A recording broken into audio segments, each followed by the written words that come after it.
What's up, guys? We are back. UFC Vegas 111. Randy Brown versus Gabriel Bonfim. I'm your host, Picks by Pegasus. I'm here with Dravey and McPicks. Key is out and about with real life stuff, so he'll be in and out of the pod moving forward until the new year. But he'll be here for pay-per-view. No, he's gonna do one, or I think he's gonna do one of the pay-per-views. He's gonna do pay-per-views. Yeah. So McPicks, thanks for joining us, bro. Filling in. We got no doubt. We got a Apex card in front of us today.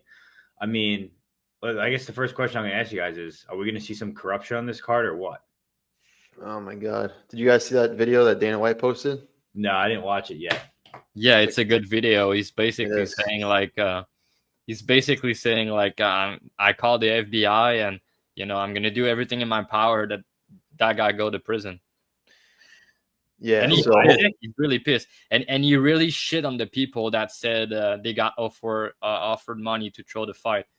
He shit on them so bad, like he usually does. Like he was mad. That was good. That was a good Honestly, video. Hopefully it sets an example because we can't have this. But you know what he said? He said something like, he reached out to Bulgarian's team, was like, "What's going on? Yeah. Are you injured or something like that?"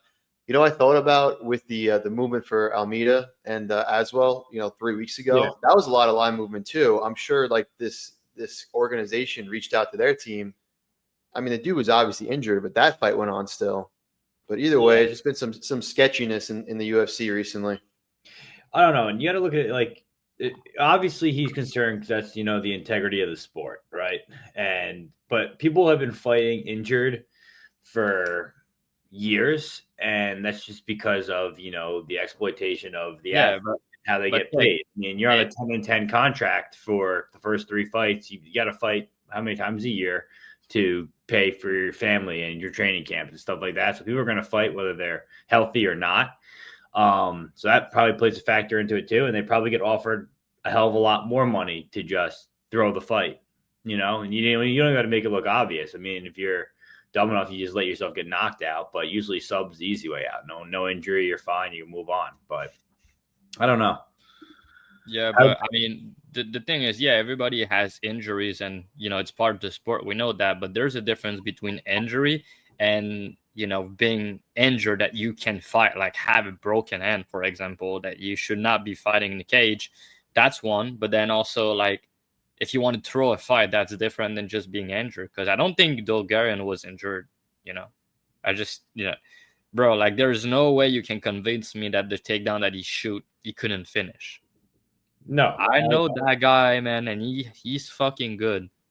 Also, if you watch the grappling exchanges that he had too, he didn't really even fight to get him off his back or even try and change the position. He kind of just accepted a back take and just sat there. You just gotta listen to Mike Chiesa's breakdown. Did you guys hear him like rip him apart?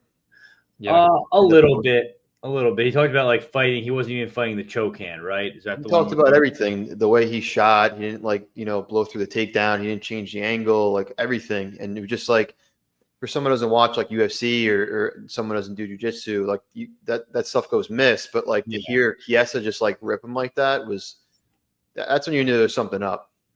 Yeah. Even DC was like, what? What's going on? Like he's because we know how good the guy is. It's not like it's a butt fighting making his debut and he's a low level guy or anything like that. The guy is really good and he had a really good career in front of him. So it's just to see him do that. I mean, he probably made, maybe 300, 400, 500K something. I don't know, man, but he probably made a lot of money. And I've heard some rumors about him, his last fight against the bum that he fought, the Marat guy, that he made this fight go over 1.5. I saw like a DM. I don't know if it was true or not, but people were mad that he lost the under 1.5. That was like super juice. Remember, he was a massive favorite. And he said like, "Oh, sorry guys," like trolling or something. So maybe he bet that over one because he finished him right away after over 1.5. I don't know if you guys recall, but maybe that his UFC debut, he was an underdog and he smashed the dude, and then he lost the C-Rod fight. Maybe he bet on himself maybe he had someone betting on himself when he was an underdog. Maybe he decided to go for it in the C-Rod fight, like the fight was a pick'em. And then he lost, and he was like, all right, let me just make a ton of money and fuck this, I don't know. Because, bro, he was in a lot of bad spots against C-Rod in round 3 when he was tired, and he survived. He showed that dog in him. So there's no way you can convince me that he could not get out of this position. And I mean, honestly, I could have survived. I could have survived that rear naked choke. I could have defended. Did look good, bro. What? Yeah, I thought Yadier looked good. To be honest, even with the transitions that he had and what he's going for, the ground and pound and everything. Yeah, he looked good, I guess. Also, I didn't realize how big he was. He's fucking massive for that weight. Yeah, but there's just no way. There's just no way that you do that to Bulgarian, man. Bulgarian is a monster in round 1. Yeah, I don't believe that. Another show, and they were talking about this too. The other guy usually doesn't know that the fight's being thrown, right? So you got to assume that Yadier went in there throwing what he threw for the reasons that he did. Like, he thought he was winning that fight. He went in there no holds bar, right? And I mean, Bulgarian throwing it, I guess the first shot was, once that first shot got stopped, that's kind of where it changed. But I don't know. It's going to be interesting to see how fights change, how lines change, everything like that after this, because it's been the Frivola fight. It was the Frivola fight was a little weird, right? The line movement there, right? Am I thinking of the right one? The line movement was not weird on that one. No. What were the past? Like, weren't there like 4 fights in the past 3 months that were something like that? It was this fight. Definitely the Aswell Amita fight, but that was just like injury. The dude was injured, Yeah, because everybody saw it, so it's kind of different. I thought there was something with the Frivola fight, bro. No, I don't think so. There was that one over 1.5 with the dude from the Middle East and Mohammed Yahya. Yeah. That was with Herzog, though. People were saying Herzog is kind of going crazy on Twitter, huh? Have you seen that? Yeah, he's always been active. I remember even one time I tweeted at him like 6 years ago, like as a joke, and he responded to me. Like I like called him out on something, and he like retweeted my tweet a while ago. So he's been on Twitter. He'll respond to you. Yeah, I'm trying to figure out what other fights, because there were like 2 more that were weird, right? Wasn't there? I don't know. I'll come to me. I'll look at it while we do this. But I thought there were other ones within the past 40 days that were just super suspect. But let's get in this card. I mean, we've already lost one fight and got a replacement for it. The boy from last week, Donte Johnson, he's back and he's fighting Jason Mcvey. Obviously, Robert Valentin had to pull out. Valentin was probably going to win that fight. It was a good spot for him. McVey 6-1, Donte Johnson 7-0. He's coming off getting his first career sub. You love to see it. There's no line out for this fight. So, McPix, I'm going to ask you first. How do you think this fight gets lined? I'd imagine Donte Johnson's going to be the favorite. Just we saw a little more from him his last time out against Dumas. I obviously didn't look into this fight yet. It was just announced, but he looked good. He's definitely at the right weight class now. He's only 5'8" or 5'9". This is actually going to be hilarious because McVey is huge. No, bro, that's bullshit. He's not 5'8". I think that's complete bullshit. I agree. He's probably 6 feet tall. He's 6 feet tall. I don't know why they have him listed at 5'8". Okay, that's why I saw 5'8" somewhere. On the UFC yeah, it is 5'8", bro. It's 5'8" on Topology, I think. Yeah, but it says 6 foot on the UFC broadcast. Oh, they change it? Mm-hmm. All right, that seems more accurate. But still, I mean, he's going to be at a disadvantage with the reach and the height, but he's definitely the better athlete. I mean, he proved himself. He went into round 2, his last time out, and he got the submission against Dumas. So I'd imagine he's going to be at least a 2-1 favorite to open, and probably money will pour in on him. He'll probably get I think just like the Valentin fight, the total is going to be set at 1.5. Obviously, here it's probably going to be juiced to the under. I'd imagine it's going to go under 1.5. He'll probably get the knockout here, though. I would say. What do you guys think? I think so too. I think Johnson's going to probably run right through him, probably quicker than Valentin did. Honestly, I think McVey's Muay Thai is decent. But I think if he wants to stand on the feet with Johnson, he's probably going to get knocked out. I mean, I don't really want this fight to go to the ground, but even Johnson looked okay when he protected his takedown against Dumas, and he was able to find a sub eventually. So, like, sky's the limit for this guy. I don't know. Pretty cool to see. What do you think, Joff?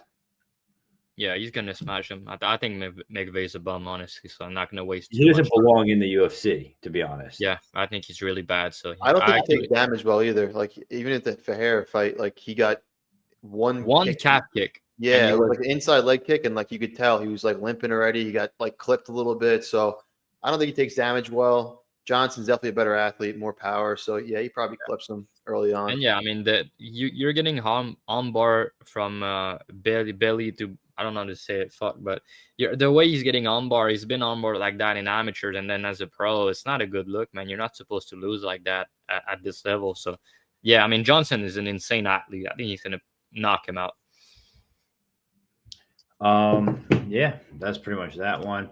Next fight we have is this card's actually pretty good for an Apex card, honestly. Yeah, I think it's a good card, honestly. After looking into the matchup, I think it's a good card. I think the matchmaking is really good. Yeah, talk about good matchmaking. Miles Johns versus Daniel Marcos. Daniel Marcos 17-1, Miles Johns 15-4. Odds on these two gentlemen, you can get Johns plus 145. You get Daniel Marcos minus 170. Drav, I mean, do you think Marcos is going to be able to just stick and move for 15 minutes, or is Miles Johns going to make this ugly? We know Daniel Marcos gets tired, so like, does it make it to round 3? Does Miles push the pace to get Marcos tired? Yeah, they both get tired, honestly, like in round 3 especially. But I think Johnson gets better since he went to Ogden's camp, though. Yeah, that's true. He paced himself better, but he still gets tired, But the thing with John is he's been hard to beat in a decision because he has good defense, he flash on power, he has tricky footwork, decent wrestling sometimes, and he's not going to engage too much, and he's going to put you in a slow pace boxing fight kind of where he's hard to beat, honestly. And even his last fight was close. Even against Felipe Lima, he honestly did better than I thought he would. So I think the guy is good, and I think he has been getting better, but I just think Marcos is the better striker, and I see this fight playing on the feet for the most part. I do think it's going to be competitive, but I feel like Marcos is going to do a bit more and win this going the decision. I think you win the decision here, but Peg, it's kind of your boys going at it. You like both of these guys, so who do you like? What's funny is I went into this fight, and Marcos was the sizable favorite when it opened. And I was looking at it, I'm like, wow, they're going to actually give me Miles Johns plus 3.5 again at plus odds, because they did that last fight, I think it was, and he covered for spread of the week. So I was kind of hoping to get a spread on Miles Johns. They were wise to it. His spread was like minus 225 here. Minus 200, yeah. Just check. Yeah, so it's a little too much now. They caught on because, they were used to seeing Miles Johns drop round 3. But now he's with Ogden. I think he counter punches well. I think he puts good games together. I think he'd get takedowns here against Marcos if he, tries to grapple. And Ogden comes up with good game plans for his fighters for these type of fights. I think if it goes, I think it probably goes a distance at a high clip. When it does go the distance, we know Daniel Marcos. I think if it comes down to cardio and who's going to win round 3, I think it's going to be Miles Johns. So now you got to assume who's going to win 1, who's going to win 2. And that's all going to depend on where the fight takes place, right? Daniel Marcos is probably better at distance with his kicks, and Miles Johns is probably better in the pocket with his power. I don't think, I mean, chin issue-wise, I think I'll give the durability edge to Miles Johns. He's got a brick for a head. Sure, he doesn't move his head at all, but we've seen Marcos wobbled at times. But like you said, they're both my boys. I think it's really hard to choose. I think I would take the over, but I haven't really decided yet. I was kind of trying to get to a Miles Johns bet here, to be honest with you, but the line came in to like plus 145 now. I mean, if we get Daniel Marcos anywhere around minus 150, I'll probably hop on there. Kind of just going to watch the line, see what happens. What do you think, McPix? Yeah, I agree with what you guys said. Not too much to add. I think it's going to be a close fight, and that's why the odds makers think it's going to be close too. If the plus 3.5 for Johns is at minus 225, they're expecting like probably a 29-28, maybe even split decision. But I agree with you guys. I think Marcos is just a little sharper on the feet. I think he's a little bigger too, even though these guys are listed as the same height. But I just feel like Marcos struggles with guys who are either like high volume strikers or have big power, and that's not really Johns. Johns, he's gonna have the wrestling upside here, but Marcos has shown good takedown defense, good get up game. So yeah, I agree with you guys. I think that this one goes to decision. I think Marcos has a little more power. He's a little more technical, a little more sharp on the feet, and he's just going to win out that way. But I could see it being close, 29-28, maybe even split. So tough to lay the juice, minus 175 on him, but I do think it goes over. Yeah, I tend to agree. All right, next fight: Tecia Pennington or Tecia Torres versus Denise Gomes. Denise Gomes is 11-3. Tecia Torres or Pennington is 15-7. Other than these two girls, you got Torres plus 150, Gomez minus 175. I mean, you look at this fight with Tecia Torres, and we've kind of already seen it play out, and that's this fight right here with Angela Hill.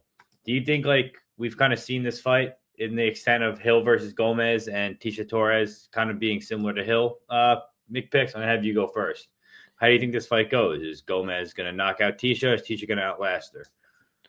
Yeah, the thing, I ended up picking Gomez here because she's 10 years younger. She's bigger power. She's more likely to offensively grapple. But if you just look through Ticia's record, like she almost, especially her past like 6, 7, 8 fights, she always fights close. She either wins or she loses a very close decision.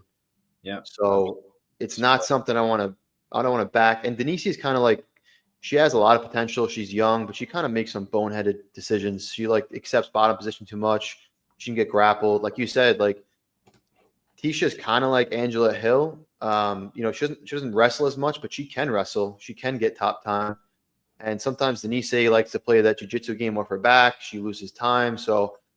And I don't think she can be able to completely bully Pennington here. But at the end of the day, I think Gomes is getting better.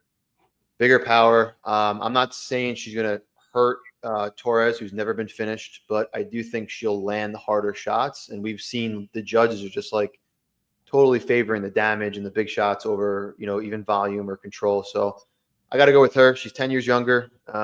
She's making more improvements. And I think that Tecia Torres is kind of not on her way out, but, she's outside of her prime. So I think we see a decision here, and I think Gomes wins it.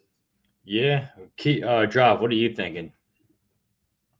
Yeah, I agree with Mick because I think Gomes is going to do it. I don't think it's going to be similar to the Hill fight because Hill got, I think, 5 takedowns. And I think Tecia wrestling offense is not great. Like, she's not good at getting takedowns.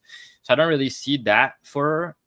And if I don't, I just think on minute it's going to be very close. But I think Gomes has, the big moments upside, the power advantage and stuff like that. And obviously she's the much younger girl who's more likely to improve compared to Pennington, who is likely to decline fight by fight at this age and this stage of her career. I think there were some weird moments in her last fight. She kind of wobbled a little bit against Pinheiro, or I think, not sure if it was early on. I don't recall, but she kind of wobbled a little bit. She didn't get the drop, but it was weird. It was kind of a weird, it looked like a knockdown, but it was not. So yeah, I don't think her chin is cooked, anything like that. She's very durable, never been finished. She's not a finisher. So yeah, maybe we just look at the over. What do you guys think about the over 2.5 as like a parlay piece? It's minus 350. I think it's good. Yeah, I think it's fine. Yeah, I agree. It's hard for me to picture a finish in this fight. I don't think Ticia's ever even been knocked down. I got to check the stats. No, she's never been. I actually checked. And she's fought like some obviously very good fighters. So Gomes got good hardware too. So I think the over is fine for a parlay. Yeah, Gomes is tough. 350 is not a bad price at all. Yeah. The only concern is that like Ticia's getting older, So yeah, Gomez claps her with a hook or something, and then that's it. She can do it. She can crack, yeah. But tough. That's a tough one for that. All right, next one. America's champ, Josh Hokett versus Mac Jimenez. Max Jimenez is 6-1. Josh Hokett 6-0. Odds on these two gentlemen, you can get Hokett minus 400, Max Jimenez plus 300. I mean, this is just a jiu-jitsu guy who's taking an MMA fight, and Josh Hokett, Dana White Contender Series, good on the mic, getting people going. I don't know, pretty straightforward setup fight. What do you think, Drav? I mean, do you think Jimenez is able to do anything here, or does Hokett just walk right through him? Yeah, I'll let you guys break it down more in deep. I didn't look deep into it, but I do think Hokett should get it done pretty easily.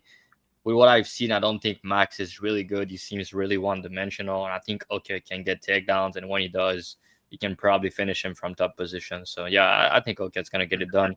I just don't think he's that good, so the big price is kind of, I don't know, but I do think he win this fight. Yeah, so my thing is this. Josh Hokett is a very good wrestler. He's a college wrestler, wrestled at Fresno State. He's not going to fall for any jiu-jitsu bullshit. I think if he gets on top, he's one of those guys like we saw in Contender Series. He gets on top and he actually reigns ground and pound. He's pretty aggressive. He's got pretty good cardio. Jiu-jitsu guys generally don't like to get hit when they're on the ground trying to play guard. I think that's how this goes. I think Hokett probably gets on top, works him for round 1, and then probably finds a KO in 2 or 3. What do you think, McPicks? Yeah, we talked about this one briefly before we started recording, but I looked way too far into this one. I was looking on YouTube for fights of Jimenez and nothing was coming up. So then I looked at his Instagram. He posts his past, I think, 3 fights, the whole entire one. Like some dude recorded from the nosebleeds and was looking at the Jumbotron. I'm like, oh my God, what am I doing? But yeah, what I can tell you is that both these guys right away try to grapple. Like, you know, even he, like obviously Hokett, he goes right for the wrestling like immediately within like 5 seconds. The same Jimenez is the same exact thing. And at the end of the day, Hokett has the better wrestling. He's the better athlete. He's faster. And I can confirm Jimenez does not like getting hit. He was barely on the feet from what I saw. And the fight that went to decision, the dude was gassed. Like he fought a trash can. So he was able to kind of get through it, you know, because the dude wasn't really posing a threat. But when the other guy got back to his feet, and that other guy that he fought, I forgot his name, whatever, the one he went to decision, that dude was finished a ton in his career. He's 6-14. Yeah, and Jimenez didn't finish him. He was just tired. And when it was on the feet, the other guy would land like 2 or 3 strikes, and Jimenez did not take them well. He looked sloppy. So I honestly think that Hokett can hurt him on the feet too. I think he can take him down. He can get on top. He can, like you said, he lands nasty ground and pound. But I also think that if he decides not even wrestle and he stuffs takedowns, or if he makes Jimenez work a little bit, Jimenez will get tired. Hokett's going to knock him. He's going to hurt him on the feet, guaranteed, or he's going to win by ground and pound.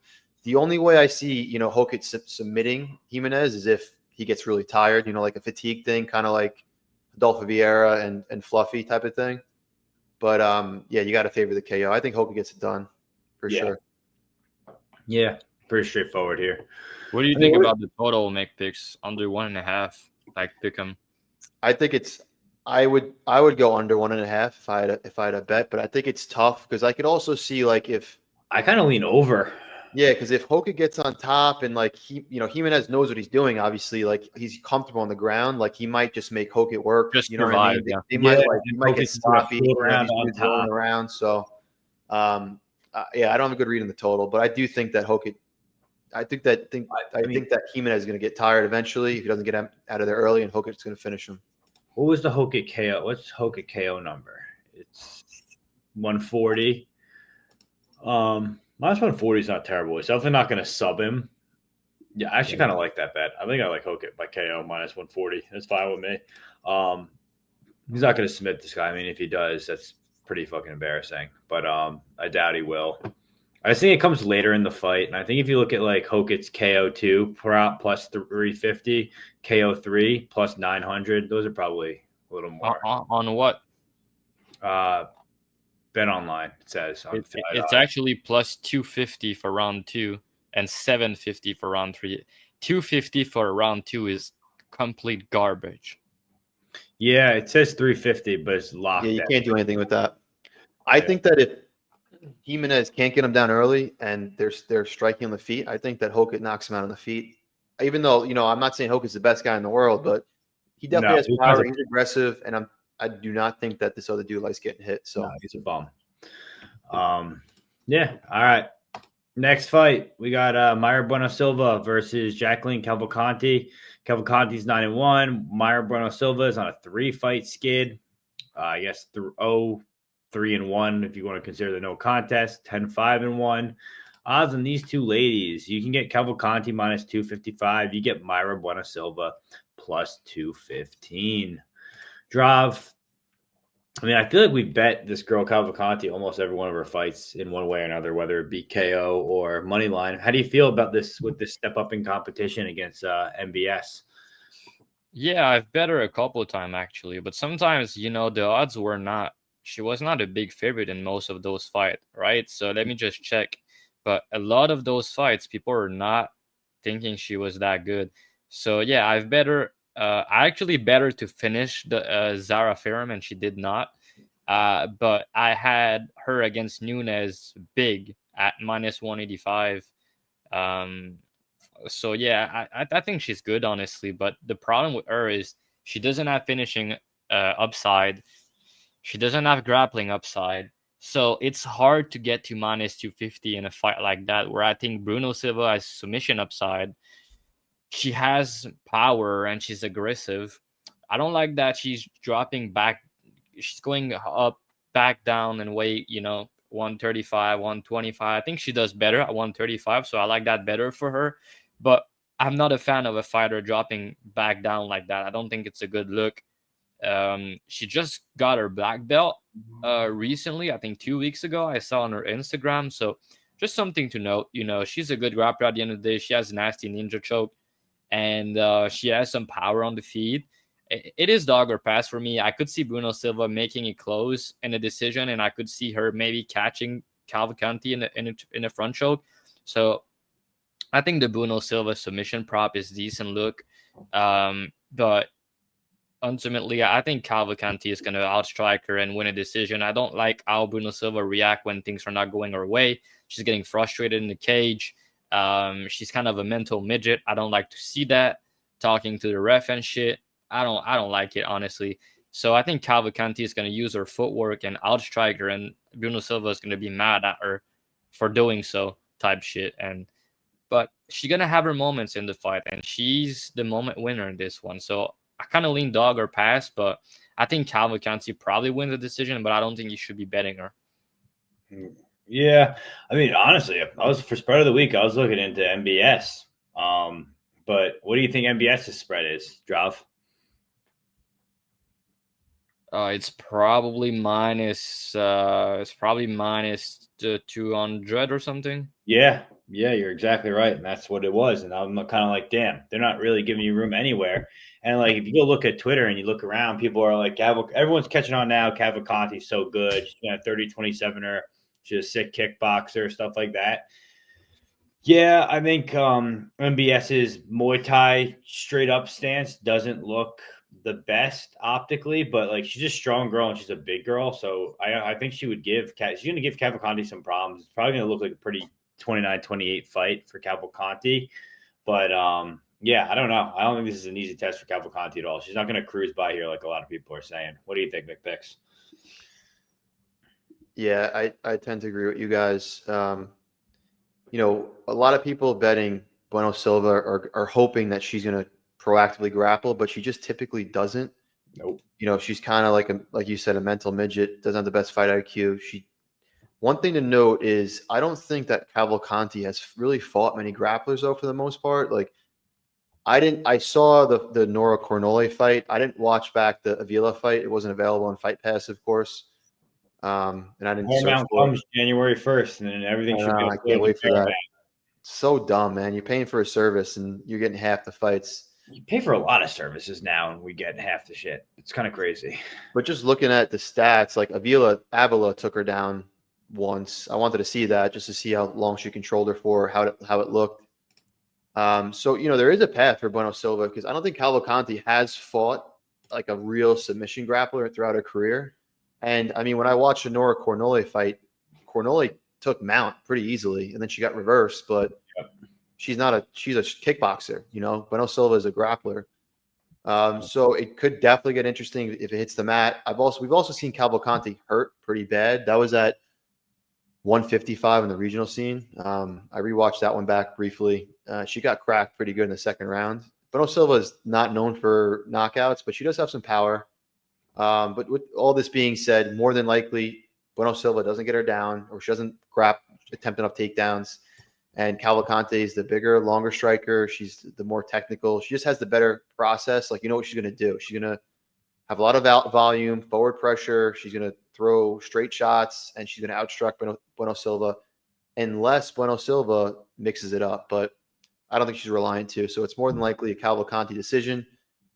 But you can't play this price. And I was looking at the decision prop. It's like minus 200, which is just disgusting. So Yeah, it's dog or pass. I would maybe even take a look at the submission prop for Bueno Silva, because if it does get down to the mat, if she gets mount, or if she potentially hurts her on the feet. I saw Cavalcanti shoot a sloppy takedown, and Bueno Silva can jump on the neck. So dog or pass, but Cavalcanti probably win his decision. Yeah, I'm just looking at Silva sub for you.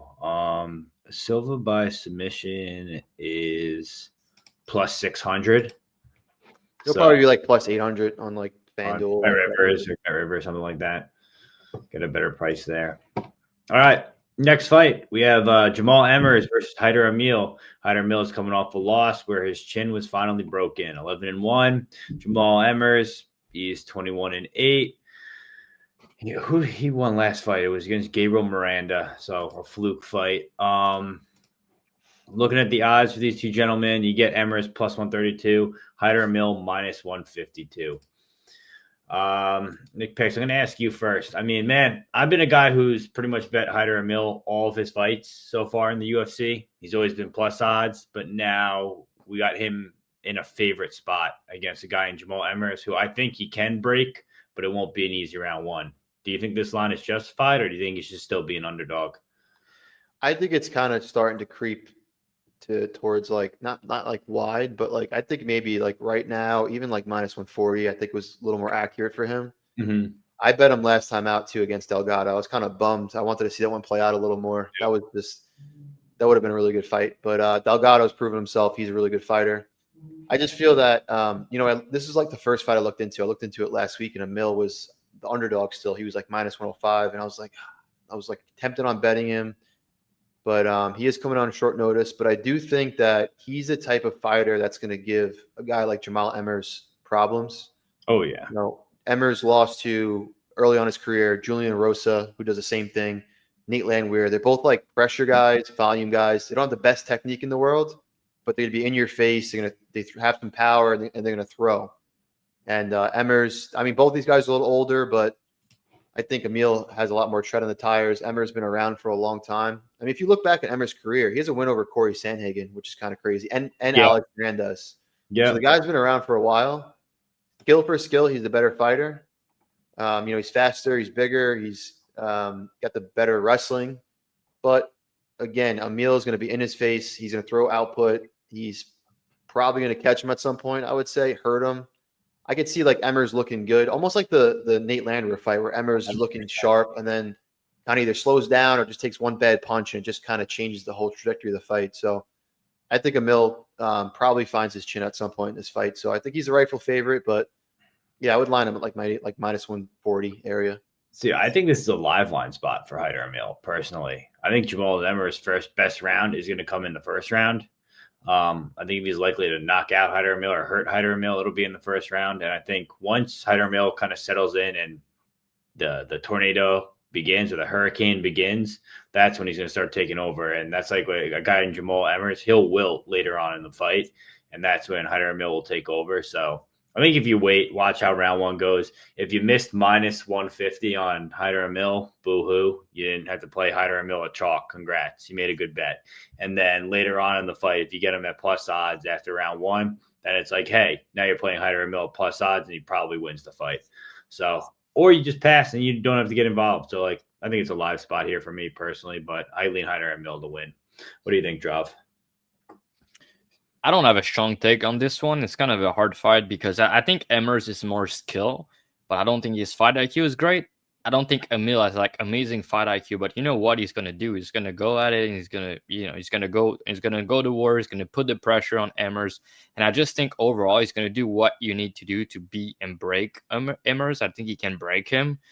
So yeah, I want to lay the chalk on Amil here just because. The way he fight, I just think Emmers can easily like outskill him per se, but I just don't trust Emmers. I think his chin is starting to go, and I don't trust his fight IQ. I think Amil's gonna put the pace on him, and then round 2 and 3 probably breaks him. I think Amil round 2 KO could be a good look this week. He has a lot of round 2 finishes, round 2 KOs. So I don't know what's the price on that, but. Do you guys have any opinion of like on a round 2 prop? What is the price on it? What did you say it was? It's plus 750 round 2, and it's 800 KO2. So yeah, plus 750. I don't hate it. I feel like Emmers been finished a lot early on. Yeah, that's the issue. But Amil has only 1 KO1. It's kind of Yeah, but it could be early. He's been KO only 1 time actually in round 1. even KO3 is plus 1,050 for Amil. Yeah, it's because I don't think he's.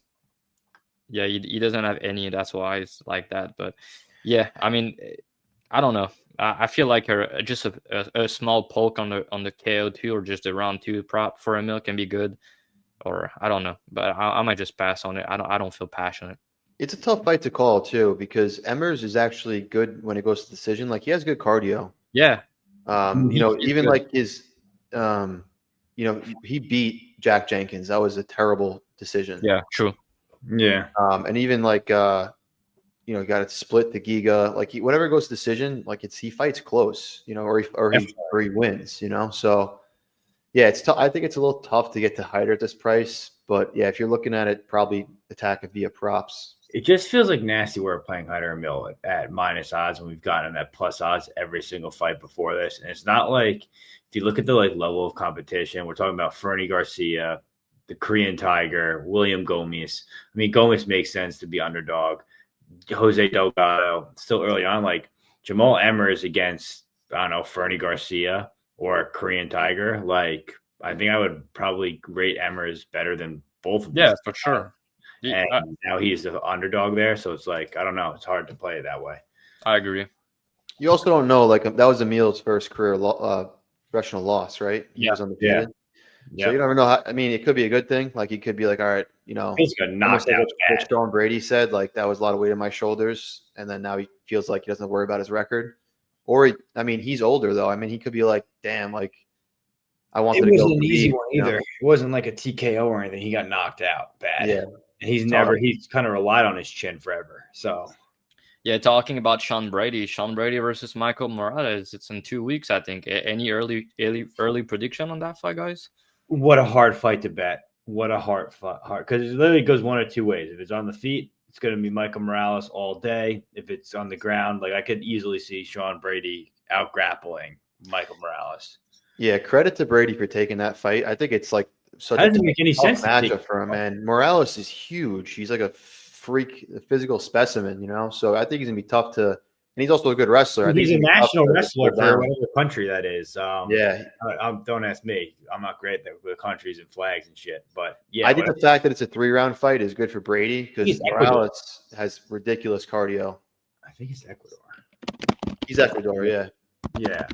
So he's a specimen, but for what it's worth, I think Brady is also very strong, and I think his striking has gotten better. I bet him against Leon Edward, but I didn't think he would look that good. Like the fact to finish him and look as good, very impressive. But he mauled him. He mauled. Yeah, that was like a masterclass, honestly. Yeah. Like after that performance, I think he should have had the title fight. Leon looks like he's in pretty damn good shape for Carlos Prates too. Did you guys see that post today? Yes, but he's always in good shape. Leon Edwards. Yeah, I don't know. Listen, that's a tough ass fight, and it's lined that way too, isn't it? Like minus 120, plus 110. Yeah, I think it's plus 105. Morales minus 125, minus 130. It's so tough to see how that's going to go because, like, if Morales can actually stop the takedowns and force it on the feet, I mean, no one really wants to be on the feet with Morales. He's a freak athlete. It's crazy. It'd be nice to after taping these 2 Apex cards to tape UFC 322 when you're looking into both those guys, and high level fighters it's fun to watch, Not Did you look into tickets for MSG? What was that? Did you look into tickets for MSG? Nah, I went a couple times. They're getting ridiculous, dude. Nosebleeds are nosebleeds are like $600. Yeah, I used to go for $200. I saw Colby Covington versus Usman for $200. I saw Nate Diaz versus Masvidal for $300 for good seats, and now it's $700 for nosebleeds. It's dumb. Dude. I was honestly thinking about maybe just going to the city and then with a couple buddies and watching the prelims at a bar and just check buy MSG and just checking prices, see if they drop once May card starts and just if they drop down, just go there for the main card. You don't have to go down to like 100 each. We'll talk off air. I have a trick for you. We'll talk off air about it. Okay. Did it for UFC Miami. All right. This is the main event, guys. Do us a favor. We go live every week. Just like, comment, and subscribe. That's all we ask you to do. We're trying to get to 1,000 subs before the end of this year. We got 2 big pay-per-views, 5 or 6 cards left in total. Leave us a comment on who you guys think is going to win in Michael Morales versus Sean Brady, and then subscribe as always. All right. First fight for the main card, Marco Tulio versus Christian Leroy Duncan. I hate to see that Key's not here because CLD is his boy. 12-2 for CLD, 14-1 for Marco Tulio. Odds on these two gentlemen, you can get Marco Tulio at -190. You can get Christian Leroy Duncan at +165. Going into tapes, I kind of read this as, CLD is one of those guys who needs to fight like a nice, clean fight to get a good, clean win. And Marco Tulio is one of those guys that makes it nasty. Kind of taped it a little bit deeper, and I was like, okay, CLD could have success here in the boxing, but he's kind of more of a kicker. And if we see Tulio wrestle, it's going to be more of Tulio's fight. Do you think this line's wide, though, +165 for CLD McPicks? I think it's maybe a little wide, but I think that Tulio is definitely the rightful favorite. This almost reminds me, if I had to make a comp, not saying Tulio is RoboCop, but they kind of fight similar, right? They both throw a lot of offense, both have power, they both have grappling upside. Like you said, like CLD, the dude is super athletic. He's a freak. He's huge for the division. He's durable, but he likes space, and he doesn't like being crowded, right? And that's what Tulio does. He's throwing pressure. throws a lot of diverse attacks. He's going to be in your face. He can mix it up and grapple. I do think that he's so aggressive, though. He's live to get clipped. That's going to be like CLD's path here. Like, he can throw his spinning elbow or spinning back kick or whatever it is, and he's fast with it too. Like, he can clip Tulio on the feet and hurt him for sure. I think it's either. I think both guys are live. I could see Tulio being the first to finish CLD, to be honest, because the dude is so aggressive. So much power, comes from that type of camp too at Shootbox. Shootbox, yeah. And also RoboCop, he didn't almost finish Leroy Duncan, but he was putting him in some bad spots. The dude had like a knot on his head. I wouldn't be surprised if Tulio, was the first to finish CLD. But I just think that even if the striking's close, like the grappling upside is too big here. I think that's an issue that CLD just hasn't corrected yet. He's got to work on that. Even in regionally, if you look back, if you look on Typology, Leroy Duncan has an extensive amateur career, but he's lost a bunch of decisions. Oh, yeah. Most of the time he was getting out grappled. He was getting put on his back. Even like Armin Petrosian took him down and held him down for a little bit, who never wrestles, Tulio is a good wrestler. And even some of his wins are aging really well. Even his contender series against Belgorod, right? That's aging well. And we just saw how UC Belgorod did. That's my boy right there. Yeah. We saw how he just did against takedowns against Azmat, right? Right, exactly. And I don't know, man. Tulio is coming to his own. The dude throws some potent offense. I think he's a rightful favorite here. He's more likely to win decisions for sure. More likely to grapple. I think both guys are live for the knockout. CLD, I think, can catch anyone, to be honest. He's that much of an athlete, but Tulio is rightful favorite here. Yeah, he should win.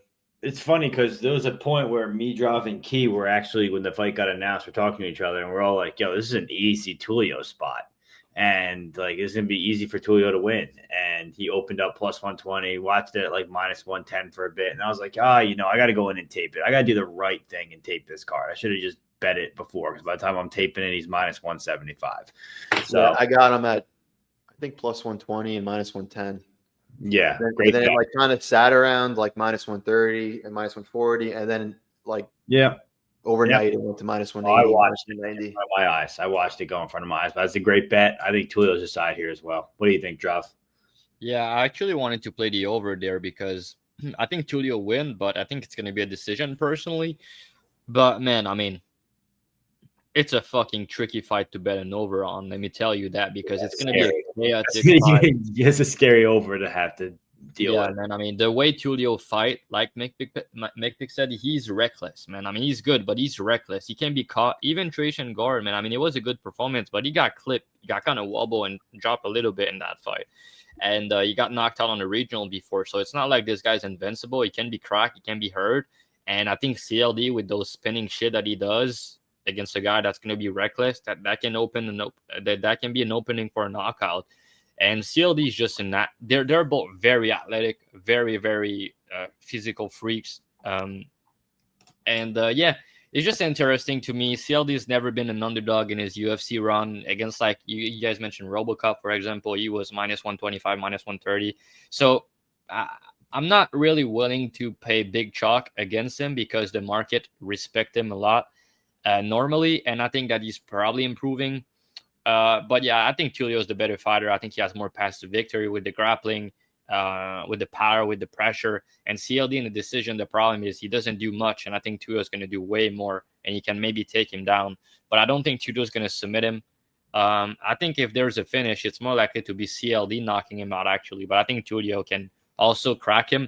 But I've seen CLD getting hit with some bombs against RoboCop, man. Some insane bombs, and I think RoboCop hit harder than Tulio personally, so I think he's going to take those shots. But yeah, it could be a very sweaty fight that goes the distance. I think that's what's going to happen. I think Tulio's going to win a decision here.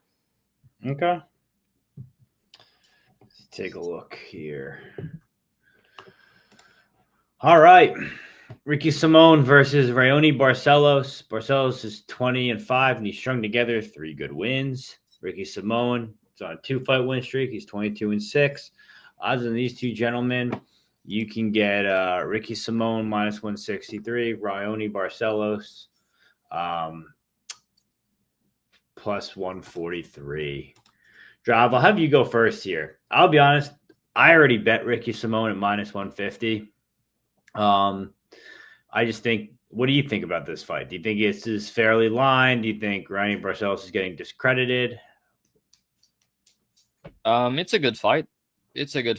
I actually lean on the underdog here, and I mean, with the people I've talked to so far, it doesn't seem like a popular play, but I think it's a 50-50 fight, honestly. I think Barcelos is the better fighter, but he's aging. He's 38.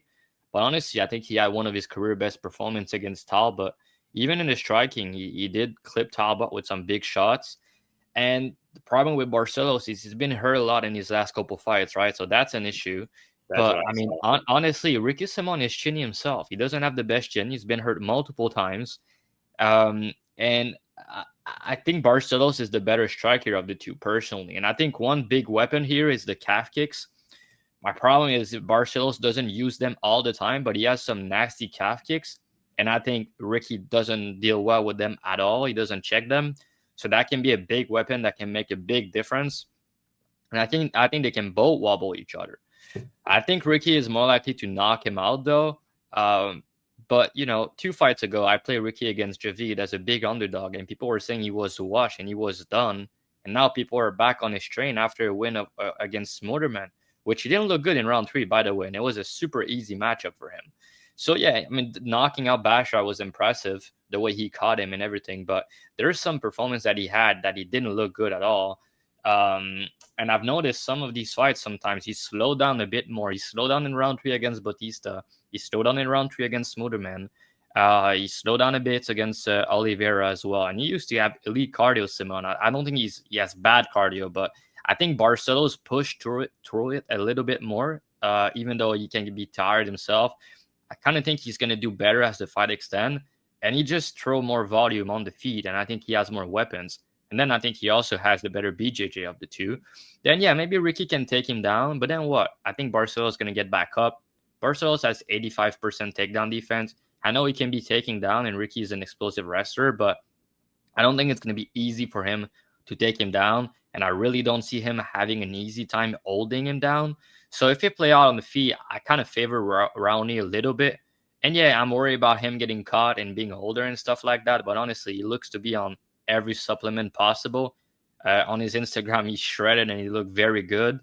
And so I just see this one being a close fight that go the distance, 29-28 type fight. Some guys, both of them can have big moments. But yeah, if you think Ricky's going to knock him out, or you're very confident he's going to drop him, which is a possibility, then I can understand betting him. But to bet Ricky, I would need like a pick 'em line and bet on his age. But even then, he's not like young himself. And like I said, he has a lot of mileage on him. And I don't think he's looked the best recently. So for me here, it's Barcelos. I think he's going to get it done, but I think it's going to be a close fight. Yeah, I mean, there's a world where Barcelos wins. Do I think it's likely? No. I think we're going to see Ricky Simón knock out Barcelos just because, like you said, he did show like pretty good on the feet with like counter strikes against Talbot. But the only issue I did notice when you go back and watch his fights is I don't like how he reacts to getting hit. He doesn't really like getting hit as much as he used to be able to. I think if Ricky strikes, he'll be able to knock him out there. But I also think Ricky's going to get takedowns of his own. Is he going to top time him for like immense amount of times? No. I think he's going to sub him? No.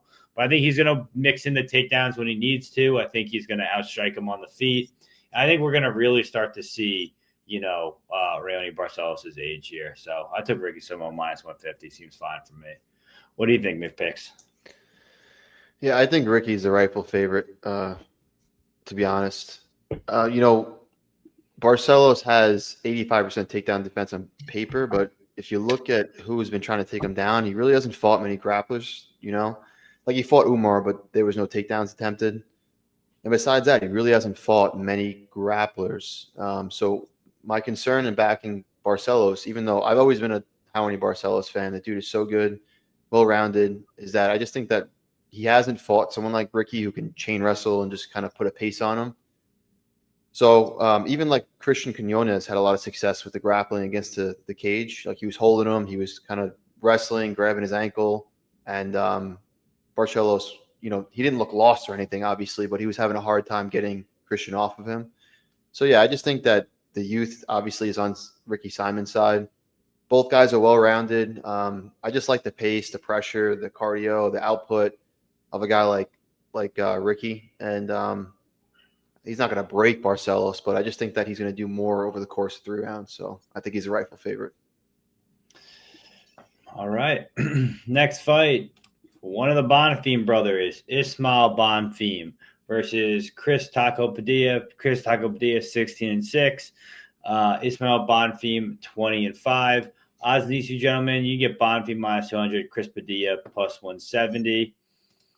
I mean, looking at this fight, Chris Padilla is a guy that the UFC's kept putting in the fights to lose, and he continues to win, right? That's kind of been the narrative of him so far.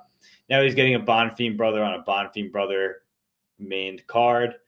How do you feel about this, McPex? Do you think Bonfim finds the win here, or does Padilla continue that win streak? This is one I actually haven't taped yet. I got to look into this one a little more, but I've always been an Ismael Bonfim fan, despite the fact that the guy's a bit fragile, Like I took him against Sadikov. He was looking really good outside of getting caught from that question mark kick. Yeah. I think he's just really good, honestly. Like I think he's works at a high rate, throws a lot of output. He's been finishing, I think, all of his losses, all 5. Yeah, he has. Yeah. But 2 of them came super early. Well, 3 of them came really early on in his career, over 10 years ago and over. And they were against like good competition. Like Renato Moicano submitted him in 2015. Adriano Moraes submitted him in 2011. Ben BSD submitted him, but obviously we know how good he is. And then he had the doctor stoppage against Sadikov, but he was looking really, really good against Sadikov. So I've kind of been sleeping on Padilla, to be honest. Like I haven't really been betting his fights. Like, but I think Bonfim wins here. Honestly, I think he's just a better fighter, faster hands, and yeah, I just think he wins. But I have to tape this one. Yeah, I agree with you. I think I like the boxing of this Bonfim brother. I think he's the better striker of the 2, obviously, with the boxing.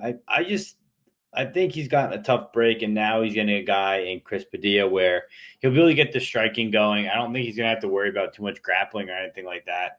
It'll be a fight where he's going to be able to, I guess, show his strengths, if you will.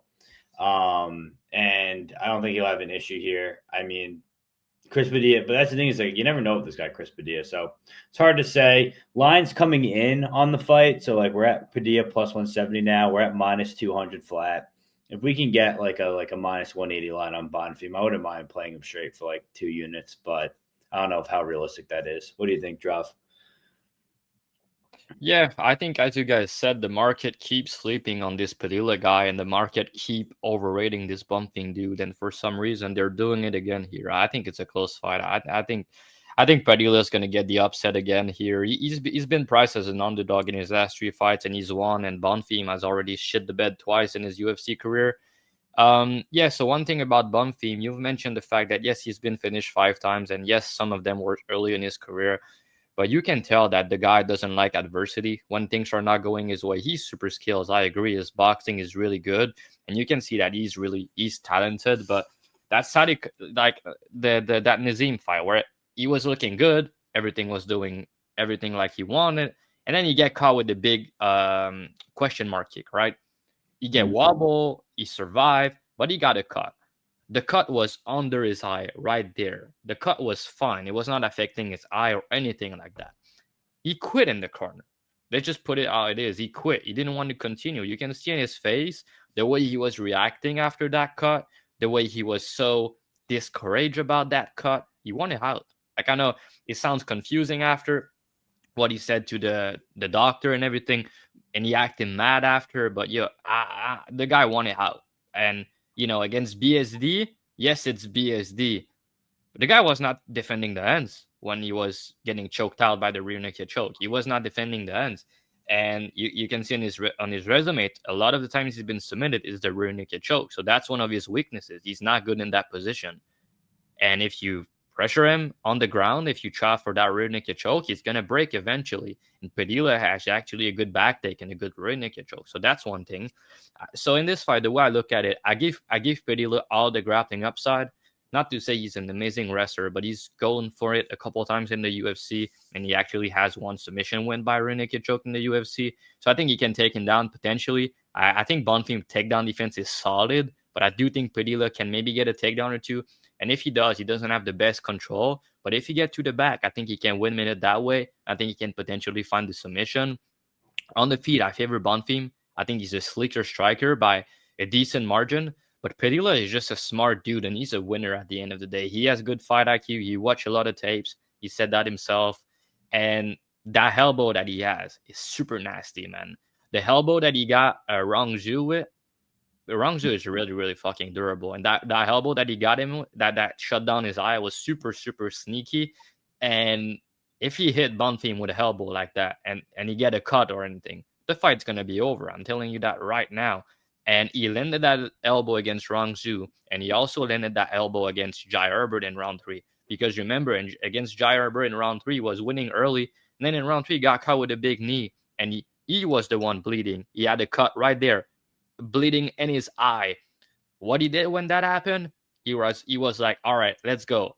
And he swung that elbow on Jai Herbert and he wobbled him again. So he's really good with timing those shots. And what I've noticed with Bonfim is in the pocket boxing, when he's trying to do too much offense and he's trying to go for more power shots, he leaves himself open in the pocket. And I think that elbow's going to be there. Also, like Padilla knees in the clinch and stuff like that. And yeah, I mean, at distance, I think Bonfim is going to have success with calf kicks. I think he's the slicker boxer. But I give Padilla more finishing upside. I think he's the more durable guy. And I think if it go to distance, I don't think it's going to be Bonfim 30-27 either. I think it's going to be a close fight. So yeah, it's Padilla here. I play him plus 200. The line dropped a little bit. It's plus 170 now. I think there's still value. I think it's kind of a 50-50 fight. Even though Bonfim is better and he's more skilled, but there's more than that. Durability, grappling upside, will to win, fight IQ. And I think it's all on the Padilla side. In the market's been wrong on these dude multiple times. I think they are again. So yeah, kind of excited for this fight. Yeah, Bon he's a good hammer. He's a bad nail. Like you said, he doesn't like adversity. So it's always tough to lay the chalk when like your guy at he could be so skilled, but at any point when he's puts in a bad spot, you don't know if he's going to quit or not. So yeah, those are good points. I got to look into this one a little more. And remember, Nazim Sadikov, every fight he's losing until he wins. Every fight of his. So yeah, he's really good and he's really durable. But against Evan Elder, he was down 2-0. Against Nick Mota, he got hurt a little bit against the fence. Against Terrence McKinney, he lost round 1. Yep. All these guys are beating him, and then he come back and he make adjustment into the fight. So yes, Bonfim looked great, but I think it's also Nazim losing until you win, like always. Right. Yeah, I faded him a couple times, Nazim. He's fighting for Ziam next. You think he's going to be the one to? Fuck, man, I have no idea who's going to win this fight. Honestly, yeah, it's I a have tough no fight. idea. I'm going to have to tape it because I've tried to bet against Nazim a couple times, and I'll give it to him. He's just a fucking winner, man. He's just a fucking winner. He's the type of guy. Fight for the law MMA guys too. The law. Yeah, I can watch the tapes and be like, okay, so he does this wrong, and he can lose because of this, and that, and then the guy's just not gonna give a fuck, and he's gonna win anyway, you know. So yeah, Nazim's not taking a dive either. That dude's he's life or death out there. Like he's gonna put it on the line. That's almost like Dricus Duplessis, like early on his career. It's like this dude is doing all the wrong things, but he just keeps on getting it done. You know? Yeah. Some guys just like that. Some guys that they have way more will to win than other guys, and they're just fucking winner at the end of the day. So like you gotta adapt to some of these guys. Duplessis was one of them. Yep. Even RDR before he lost his last fight was one of them, you know. And Nazim, it's not similar because he's good technically, but it's still like he's losing a lot of minutes until you get those big moments. But he has like insane durability and stuff like that. So yeah, I think it's kind of a similar fight, honestly. Like Nazim is a more skill than Padilla, but he had a durability edge over Padilla, over Bonfim, and he had that he has more that dog in him. So yeah, I think Bonfim, if you give him the door, he's gonna take it. I think Padilla can show him the door. And what I was talking about earlier when we were talking about the corruption was when I was talking about Frivola was the Frivola fight stopped and then restarting. The Waldo fight stopped and then restarting. Like these fights being stopped and restarting is crazy at this point. Yeah, it is. Dude, I just watched. That was Dan Mergliata. I just watched another fight this morning. I watched the. We'll get to it. The Morales. I was looking at who's Morales fighting? Joseph Morales. Schnell. Not Schnell. I was looking at Schnell versus Flick, and that was too. He stopped that fight early as well. I mean, he did that on another woman's fight too. It's like the dude has no hearing. Like, what is going on? Like the dude stops the fight. Yeah. After he hears the clapper, it's like that's the issue we have. Is consistency. There's no consistency in reffing and judging and anything in the sport, and that's what's kind of holding it back at this point. I actually think the judges got better this year compared to last year. There's still robbery, don't get me wrong. Yeah, it's the refs. The refs are just exactly. The ref has gotten worse, and I think the judge has gotten a little bit better. But then with the fucking judges, the thing is they change a lot. Like I was watching back tapes recently. So I lost Almeida decision plus 600 recently, right, against Volkov. And then I was watching back. What's the other fight? I forgot. Was it on this card?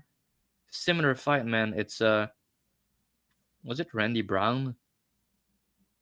No, yeah. So I lost Almeida Volkov, right? The decision prop 6-1. But somehow I lost Wonderboy at plus 3xx against Bonfim. I'm like, it's only 3 months difference between the two. And if you watch the Wonderboy fight and you give that fight to Bonfim, but then you watch the Almeida fight and you give that fight to Volkov, it's like, how does that make sense? Yeah, and it's inconsistent. Battle versus Randy Brown. I was on Randy Brown at plus 200, and then they gave it to Battle. It's similar fight again. So it's like now they don't really judge control until you do a lot of damage or you try to finish the fight. And this week, again, last weekend, I was on Norma Dumont against Vieira. I thought she lost, honestly. But it was the swing round was round 2. She won like 3 minutes on the feet, but it was like nothing crazy. And then Vieira got a takedown, I think, with like 1 minute left or 1 minute 30 left. She landed a couple ground and pound, but nothing crazy. But it was not enough to give her the round. So 2 judges gave it to Dumont. So I was like, yeah, okay. So if you get a takedown now, if your guy's a wrestler, you got to believe he's going to do ground and pound, or you got to believe he's going to finish the fight and do something about it. Because if he get a takedown for 3 minutes, he does nothing. Then the fight's on the feet and he lost the last 2 minutes. They're going to give the round to the other dude. So yeah, man, I mean, we just got to adapt as much as we can, and sometimes it's not easy in this game because with all these fucking bullshit going on, but the judging is better, but we just gotta see what they're doing. And recently they're just saying, all right, you're doing control, fuck you. You're doing control and you're not doing damage, we're gonna cut you from the promotion. We don't even want you fighting there. So yeah, just something to note about these score damage versus control type thing, because it's always been like that. They've saying, oh, damage over control, but it was bullshit for the last couple months. But I feel like now they're really putting something into it. Yeah. All right. Next fight we have here is let me pull that up for y'all. It is Uros Medic versus Muslim Salikov. Salikov's 22-5. Uros Medic is 11-3. Line on these two gentlemen, you got Medic minus 175. You got Salikov plus 150. Tough fight. You know, everyone is probably still feeling burnt over the Carlos Leal, either the money line or the under, or Carlos Leal by KO against Salikov. And then Uros Medic has just been always relatively inconsistent. He's a brawler, but the results are always back and forth. You look at it this way: Muslim's the much better technician. Uros has the age and the speed on his side. Drav, who do you think wins this fight in a striking exchange? I'm gonna say I'm impressed with Sadikov in his last two performances. He's been looking good at 41 years old. One of the changes he's made is he's went to I think it's pound for pound Muay Thai with Neil Magny, Drew Dober, all these guys at elevation. He's been there since he's on his winning streak, and I think that's one of the best things he's made, because I don't know if you guys realize, but his body changed as well. I don't know why. I'm not saying anything, but in his last two fights, he's looked way better physically, and he's 41 years old. That's not supposed to happen. So yeah, he's looked good, man. And I mean, at the end of the day, the way I look into this fight, I think Sadikov is a better striker personally, and I think even though he's 41, I think his chin is better than Medic. Medic has been hurt in almost every fight I'm watching. Why are Urbina's dropping you on your ass? What is that? Why is that happening? Turner hurt him. Samuelsberger rocked him and dropped him all over the place. Fuck, man. He get hurt way too much. Soriano put him out cold. So it's like, it's not a good look. You're getting hurt every fight. He's a former lightweight that went up to welterweight, and he's never won the distance, actually. So I don't think he has the best cardio himself, and he's never won a full 15 minutes. So I don't really know. Like, they're saying the fight doesn't go is minus 600. But if the fight actually go the distance, I'm trying to picture what does it look like. And I think Muslim, if anyone has a wrestling upside, that's him, because he's the stronger guy. He's the Russian. I don't really think he's going to wrestle, because that's going to affect his cardio. And yeah, I don't like his cardio as the fight went on. At the end of round 2 and in round 3, he slowed down. But he's 5-1 to the decision. He's won the distance 6 times in his career. Medic never went there. So they have like Sadikov decision 10-1 and Medic decision 7-1. So I'm like, I don't really agree with that. It's kind of 50-50 if you go to distance for me. And then if there's a KO, I kind of lean Muslim, just because I think he's the better striker. I think he has the better chin, and he's really fast with that counter check right hook that he does. And he has obviously that spinning wall kick that he has. And Medic has struggled in the past. He's a southpaw, and I've seen Salikov does well against southpaw when they're trying to rush him, like Leal did, for example. Is Leal a southpaw? I kind of remember him rushing in the southpaw stance. Maybe I'm tripping. But anyway, I saw him do well to time that counter shot. And Medic, sometimes he get caught in the pocket. He get caught a lot, actually. So he's really dangerous himself, and he's very fast. But Sadikov is also very, very fast. So I think they're both very fast, very powerful. But one of them, I think, is a little bit of a better striker, and he has a little bit of a better chin, because Sadikov has been hurt before himself, but I think he's more durable here. If anyone wrestled, that's him. I think he should be a favorite. I know it can be crazy because he's so old, but it's a close fight to me. Again, I'm going to go with the underdog in this fight. I think Sadikov is going to get another knockout, 4 in a row at 41 years old. It's crazy, but I think that's going to happen. I think Medic is chinny, and I think he's going to get knocked out. Yeah, I mean, I can't say I agree with you. I was looking at the under for the fight again, and people were like, "Oh my god, the under at chalk," because we got burned with Leal. But like, No, we I didn't think got burned. He knocked him out in less than 30 seconds. So why are you saying it was the favorite? I was thinking of the favorite. Everyone played favorite, like minus 110 on no? Carlos. People actually play the Leal KO. I like pick him. Yeah, minus 110. That's what I was thinking of. But no, I mean the under is minus 160. That seems fine for me because honestly, 1.5 rounds gives you a chance. And I mean, Eros Medic is going to bring it to Salikov. He's going to try and swing and bang and try and fight, and he's got a terrible chin. So like, I kind of agree. Like, there is equity in Muslim's KO, but there's also equity in the finish by Medic, obviously, because he's fighting a 41-year-old. So I don't know. Under 1.5 is kind of my bet for this one, but we'll see. You kind of found a way to play it at plus odds, I guess. What do you think, McPix? I want nothing to do with this fight. If Medic knocked out Salikov in the first round, would I be surprised? No. If Salikov knocked out Medic in the first round, would I be surprised? No. That's going to be good for my bankroll, so I hope that's the second option. So I'm like, all right, so then maybe fight ends by KO or the under, but it's all juice, so you really can't play it. But no, I agree with your guys' breakdowns overall. I think that even though Salikov is 41, like I can't get to a bet on him because he's 41 years old, but he's looked better. And Uros Medic is fragile. Like he's proven he's fragile. He get cracked. He's been hurt multiple times. And Salikov is looking almost like, I don't want to say career best, but he's looking really good. So, but yeah, I want nothing to do with this fight. I'm going to sit back and watch it. I feel like any outcome wouldn't surprise me here. You know, McPick, who doesn't get hurt and who doesn't get knocked out? Carlos Leal. Oh, yeah, right. It's true. Good point. And Medic get hurt in almost every fucking fight. So yeah, knocking out Carlos Leal is very impressive to me because that guy got a brick for a head.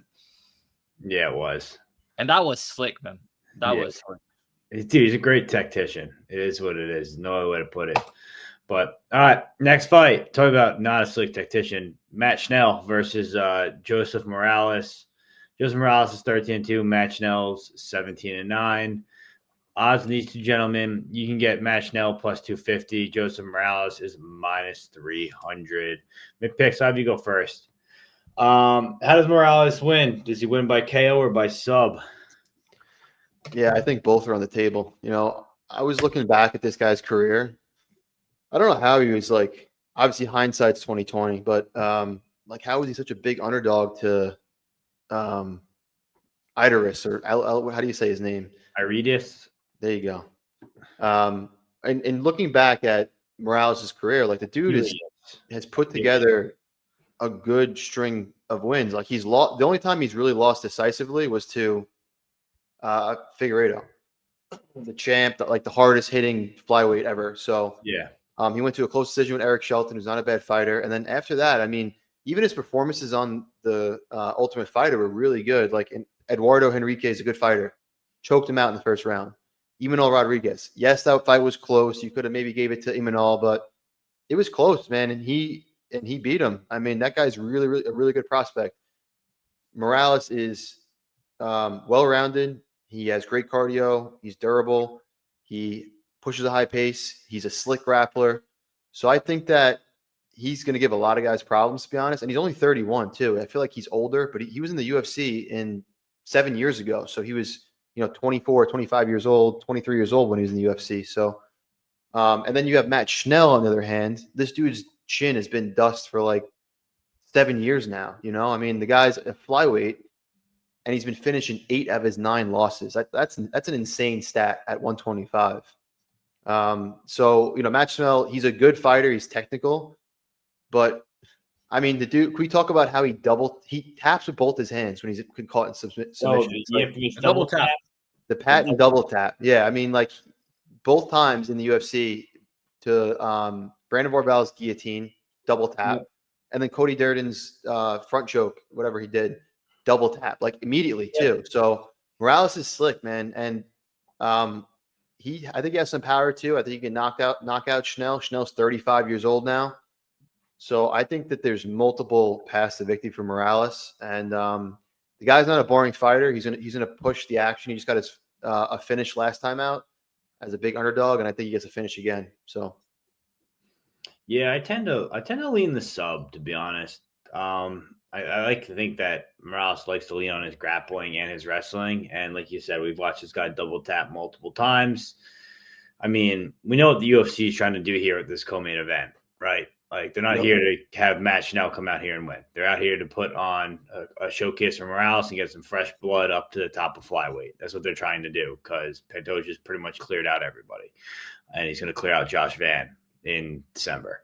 But that being said, yeah, I don't know. I'm leaning Morales by sub. I mean, you can't trust Matt Schnell's chin. That's the issue. We have seen, Morales have hands in the past, so it's a little concerning. I'm just going to kind of make a decision later on in the week, but as of right now, I lean sub. What do you think, Drav? Another interesting stat before you go, Drav, is that all of Matt Schnell's finished losses, have come inside a round and a half, which is crazy. All 8 of his times he's been finished were inside a round and a half. So I don't even hate the under 1.5 rounds, which has to be plus money. It's plus 150. It's a good point, bro. And that covers KO and sub. All right, now we're talking. This is why we brought you on the show. This is why you're here, because now we're talking. That's I think it's a good angle. I was actually looking into it, and Morales is normally a guy that finished people in round 1 and 2 himself. He has only one round 3 finish. So yeah, it's a good point. Yeah, bro. I mean, Mcvey said it, but I'm gonna say it again. His last 3 wins are elite, especially Enrique and Rodriguez. Both of these guys are like top 15 guys in the flyweight division right now. So both of these wins are better than Matt Schnell will be. And I think Morales is gonna go for a run. I think he's a top 10 guy in the division right now. And I think Matt Schnell, he's going to get finished here and he's going to retire again. The guy is a mental midget. Yeah, I think he's going to get finished. I think it's going to be a submission, honestly. But to your point, Peg, it can be either. Like, he hurt that last opponent that he fought. He hurt him on the feet, and then he choked him out. Slick triangle off his back. Good back take. Good rear naked choke. Very good BJJ. Matt Schnell was getting taken down left and right by Jimmy Flick, who has no wrestling. And he was reacting bad to some shots on the feet. He got choked out, double tapped by Cody Durden. Cody Durden's a good fighter, but he's a wrestler. He's a pace striker, stuff like that. He doesn't really submit people like that. So, yeah, for me here, it's Morales.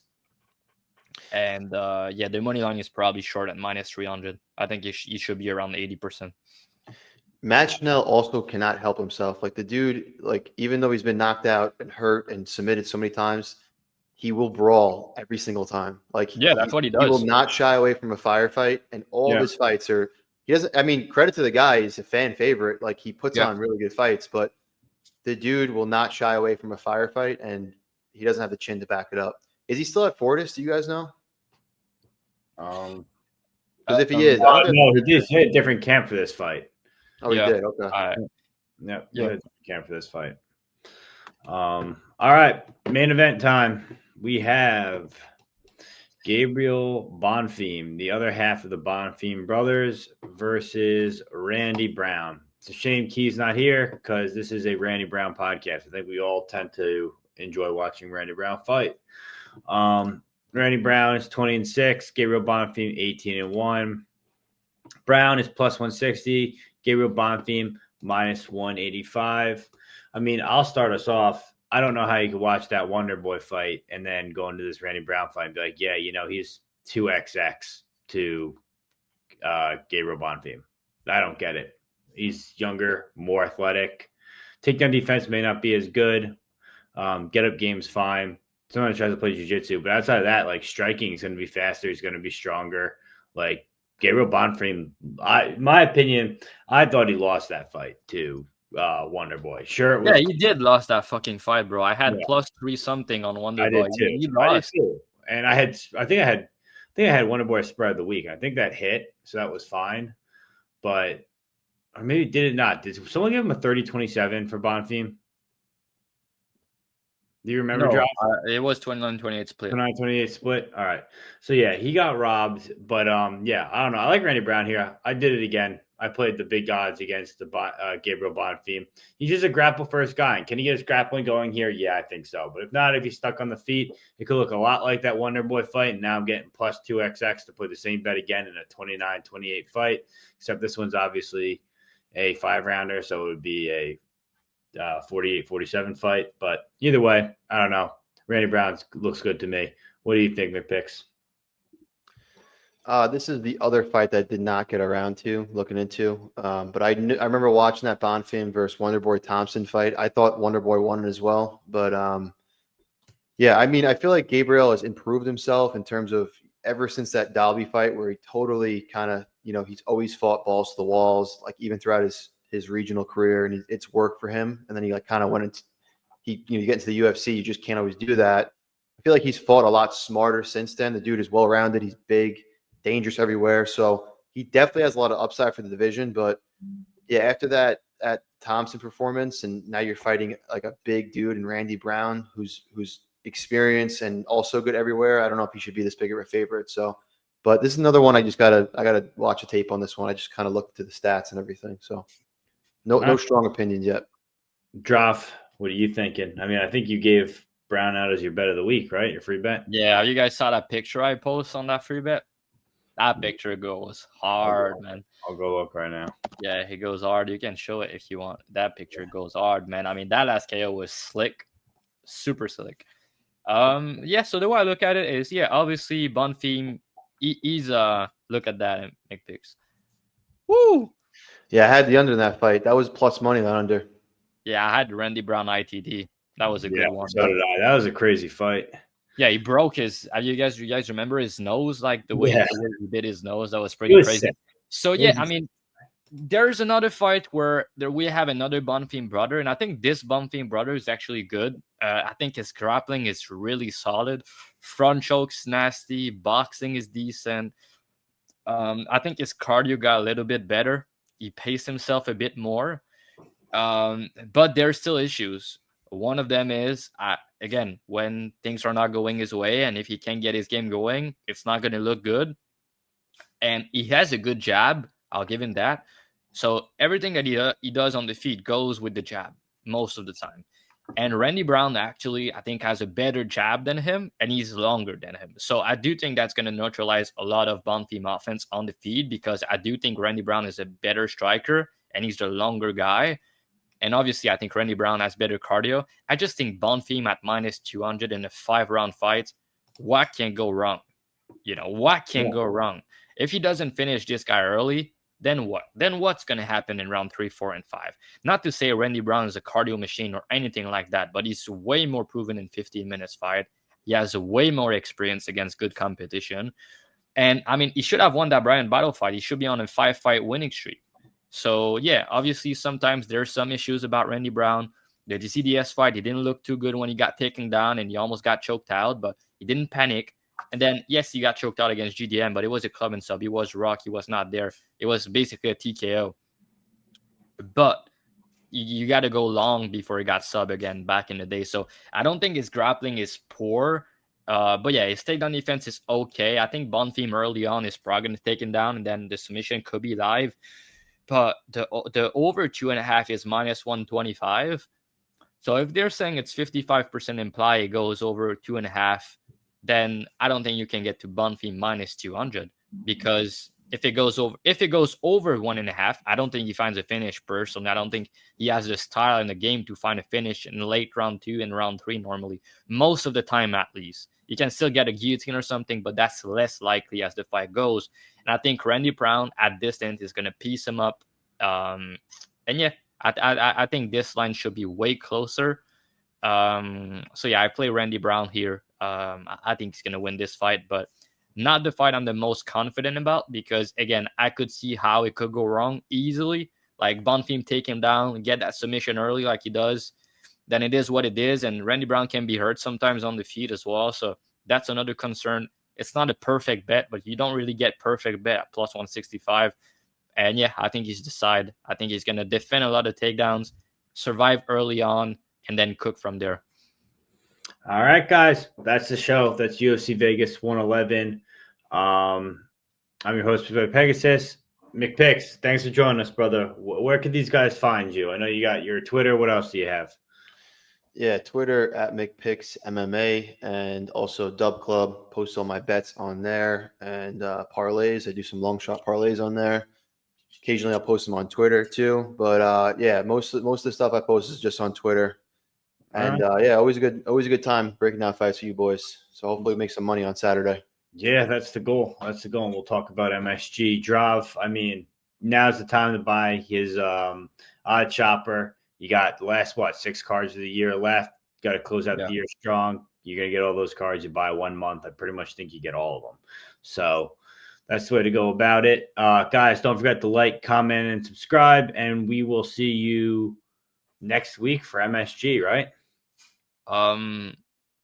Yeah, I think it is MSG next week. So yeah, we're gonna have good guests like Nick picks every week till the end of the year, because Key's not gonna be there for some of the podcast. So we bring on a really good guest for the rest of the year. We got a really good one next week, so you guys gonna like that. We have big ones for the last pay-per-view of the year and the last card of the year.